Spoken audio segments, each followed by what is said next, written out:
مومنین کرام السلام علیکم، توفتاً یا علی علیہ السلام مدد۔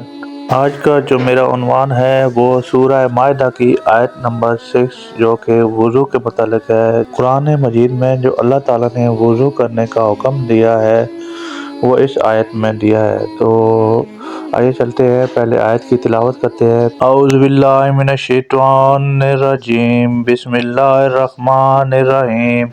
یا ایھا الذین آمنوا اذا قمتم الی الصلاۃ فاغسلوا وجوہکم وایدیکم الی المرافق وامسحوا برؤوسکم وارجلکم الی الکعبین۔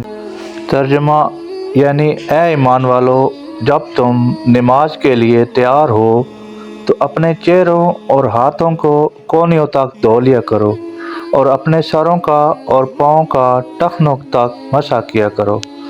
تو یہاں یہ ثابت ہوا اسی قرآنی حکم کے مطابق کہ مذہب شیعہ امامیہ کا عمل ہے، جبکہ غیر شیعہ حضرات مسح کرنے کی بجائے حکم خداوندی کے خلاف اپنے پیروں کو دھوتے ہیں۔ تو اللہ تعالیٰ ہمیں قرآن پاک کو سمجھنے اور اس کے مطابق اپنی زندگی کو سنوارنے اور دین اور سنت کے مطابق عمل پیرا ہونے کی توفیق عطا فرمائے۔ جزاک اللہ، آمین ثم آمین۔